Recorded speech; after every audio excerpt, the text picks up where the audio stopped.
Se não fosse o Nordeste, não haveria Brasil, nem Raul Seixas, Caymmi, Caetano ou Gil. Não haveria capoeira, o samba, o frevo, o maracatu, a embolada, o repente, o caruru, nem castanha, nem caju, nem os versos de rapadura, nem Castro Alves na literatura, nem tanta beleza ou riqueza de cultura. O Nordeste sempre foi sabotado e deixado de lado, mas com bravura lutou para deixar o seu legado. Sua sina é sua soma, é o seu povo arretado. Se o Sul nos deu progresso, o Nordeste Jorge Amado. Se não fosse o Nordeste, não haveria Antônio Conselheiro, nem Zumbi, nem Jackson do Pandeiro, nem metade do meu orgulho de ser brasileiro. Pois foi nesta terra seca, onde nem sempre se cultiva e nem sempre o solo alaga, que germinou Luiz Gonzaga e desabrochou Patativa. Se o Sul se separar amanhã, que vergonha deste povo com este preconceito sujo, que infelizmente nem deve saber quem foi Manezinho Araújo.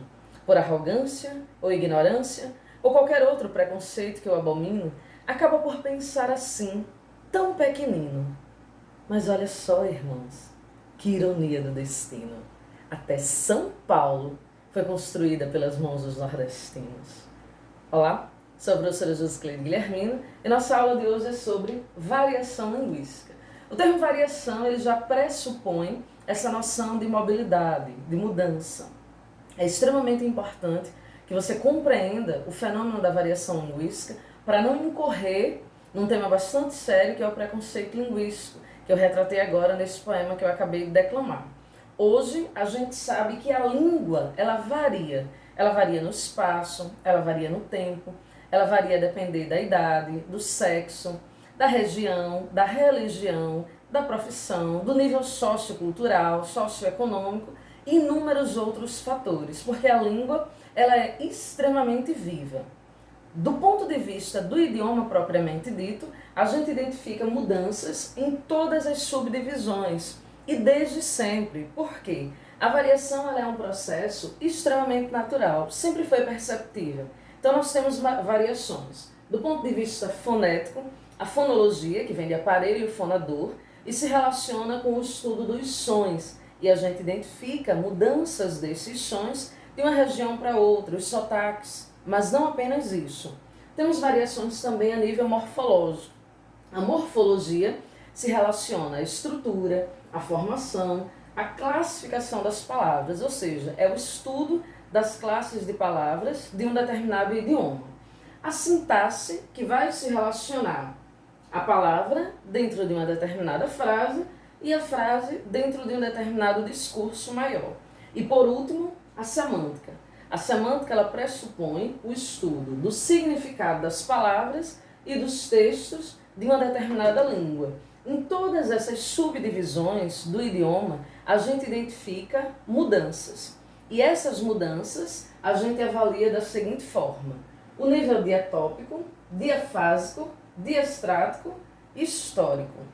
As palavras em si, você precisa fixar para não fazer confusão entre elas, mas o que elas vão retratar é bastante simples. Por exemplo, o nível diatópico, ele se relaciona ao lugar, à região propriamente dita. Tem a ver com o sotaque, mas não apenas isso. Por exemplo, o termo mandioca. Há locais do país que falam macaxeira, há outros locais que falam aipim. Esse é o nível diatópico, ou seja, a mudança de uma região para outra. O nível diafásico, por sua vez, ele se relaciona ao contexto comunicativo. Significa que o contexto ele vai determinar a forma de utilização desse idioma. Por exemplo, imagine que você precisa produzir um texto escrito dentro do ambiente de trabalho, para o seu chefe, por exemplo. Esse texto ele será completamente diferente da forma de utilização da língua de maneira informal, numa conversa de bar entre os amigos. Este é um exemplo do nível diafásico, quando a ocasião ela vai ser determinante para a comunicação. O nível diastrático, por sua vez, ele vai se relacionar à questão social. Pertence a um determinado grupo de pessoas, A gente percebe, por exemplo, que os surfistas, eles têm uma forma muito pontual, muito única de se comunicar. Mas a gente identifica também que há pessoas que pronunciam plantar ao invés de plantar, bicicleta ao invés de bicicleta, basculhante ou vasculhante, a depender do local. Esse é o nível social. É quando a gente identifica as mudanças da língua a partir de um determinado grupo de pessoas.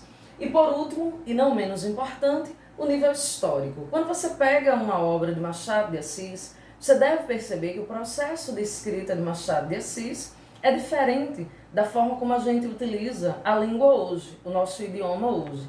Esse é o nível histórico, a percepção de que a língua ela se modifica ao longo da história, ou seja, de um tempo para outro. Para você ter uma ideia melhor, o termo embora.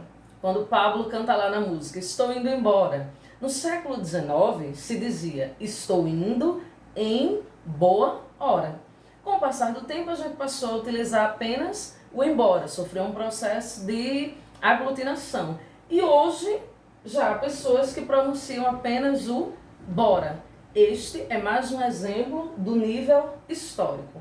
Então, recapitulando, a língua ela se modifica em todas as subdivisões do idioma, fonética, morfologia, sintaxe, semântica, e essas modificações a gente trata como diatópico, diafásico, diastrático e histórico. Muito obrigada e até a próxima.